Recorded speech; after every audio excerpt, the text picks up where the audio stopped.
नमस्कार दोस्तों, स्वागत है आपका हमारे चैनल नीलकंठ ज्ञान में। इस चैनल में हम लोग आपको महादेव जी के उपदेश एवं धार्मिक कथाएं सुनाते हैं।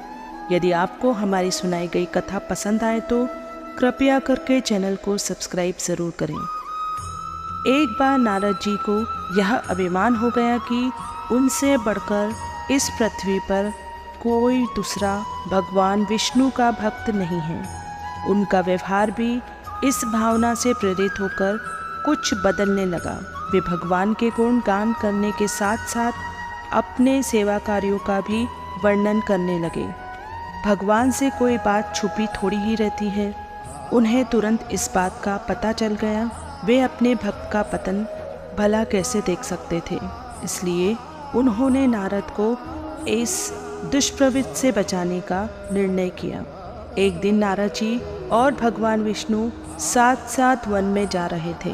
अचानक विष्णु जी की एक वृक्ष के नीचे थक कर बैठ गए और बोले, भाई नारद जी, हम तो थक गए हैं, प्यास भी लगी है, कहीं से पानी मिल जाए तो लाओ।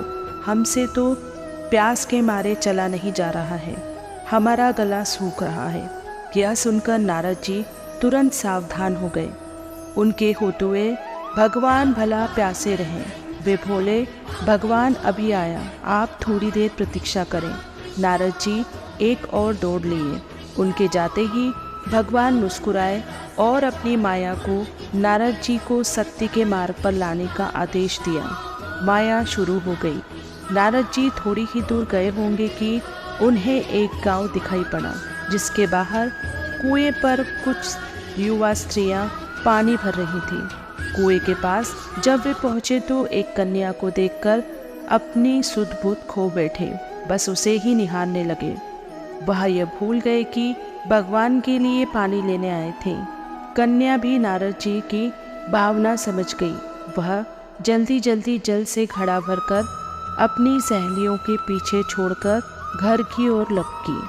तो दोस्तों, आगे बढ़ने से पहले अगर ये वीडियो आपको पसंद आ रहा हो तो चैनल को सब्सक्राइब ज़रूर से करें। नारद जी भी उसके पीछे जो लिए। कन्या तो हर घर के अंदर चली गई, लेकिन नारद जी ने द्वार पर खड़े होकर नारायण नारायण का अलग जगाया। गृहस्वामी नारायण का नाम सुनकर बाहर आया। उसने नारद जी को तुरंत पहचान लिया।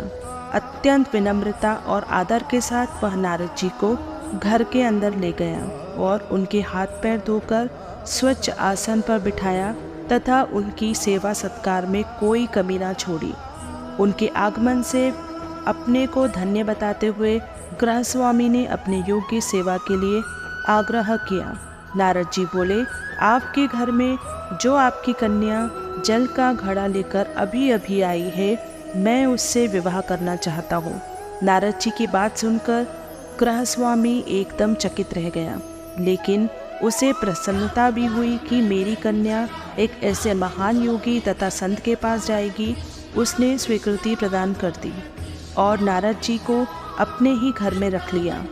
2-4 दिन पश्चात शुभ मुहूर्त में उसने अपनी कन्या का विवाह नारद जी के साथ कर दिया तथा उन्हें गांव में ही उतनी धरती का टुकड़ा दे दिया, खेती करके वे आराम से अपना और अपने परिवार का पेट भर सके।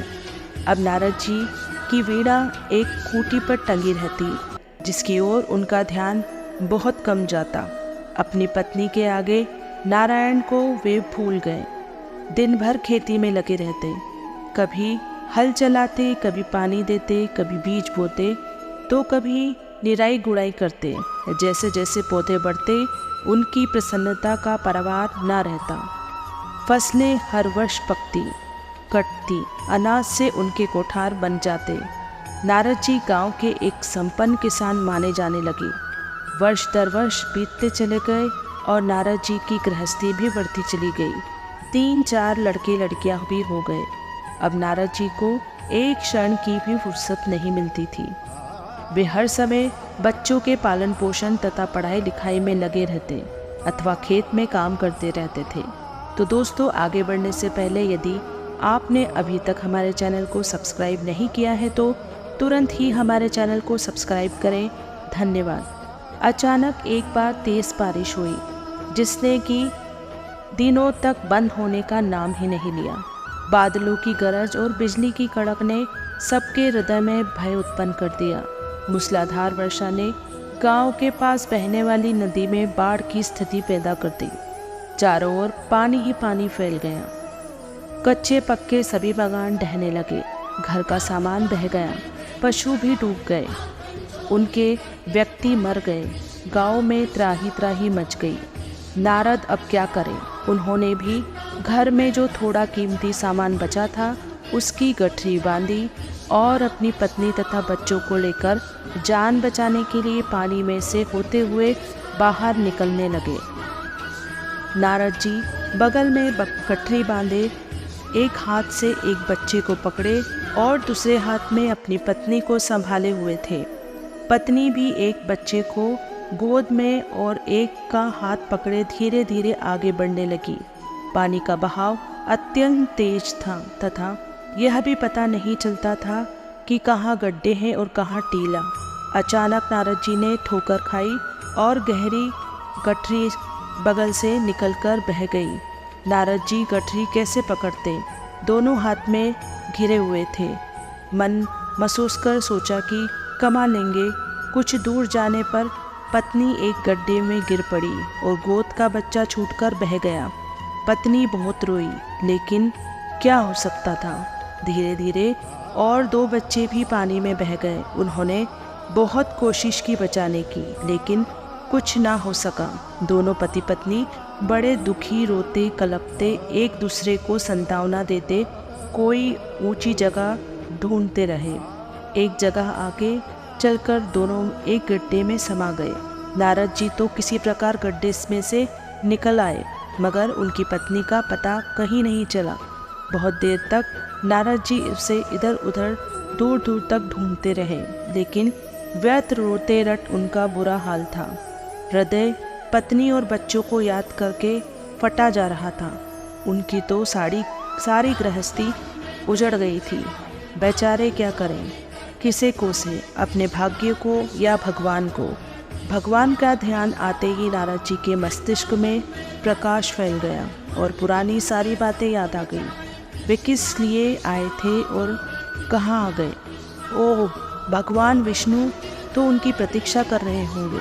वे तो उनके लिए जल लेने आए थे और यहाँ गृहस्थी बसाकर बैठ गए। वर्षों बीत गए गृहस्थी को बसने में और फिर सब नष्ट हो गया।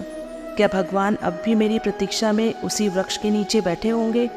यह सोचते ही बाढ़ नदारद हो गई। गांव अंतर्ध्यान हो गया। वे तो घने वन में खड़े थे। नारद जी पछताते और शर्माते हुए दौड़े। देखा कुछ ही दूर पर उसी वृक्ष के नीचे भगवान लेटे हुए हैं। नारद जी को देखते ही उठ बैठे और बोले, अरे भाई नारद, कहाँ चले गए थे? बड़ी देर लगा दी, पानी लाए या नहीं?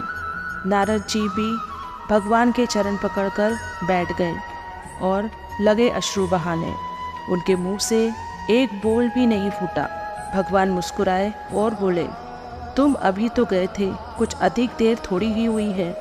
लेकिन नारद जी को लगा कि वर्षों बीत गए। अब उनकी समझ में आया यह सब भगवान की माया थी, जो उनके अभिमान को चूर करने के लिए पैदा हुई थी। वे सोचने लगे, उन्हें बड़ा घमंड था कि उनसे बढ़कर त्रिलोक में दूसरा कोई भक्त नहीं है। लेकिन एक स्त्री को देखकर वे भगवान को भूल गए। उसको पछतावा होने लगा और उनका घमंड जरा सी देर में ढेर हो गया। वे पुनः सरलता और विनय के साथ भगवान के गुण गाने लगे। इस तरह यह वीडियो यहीं समाप्त होता है। यदि यह वीडियो आपको पसंद आया हो तो हमारे चैनल को सब्सक्राइब ज़रूर करें।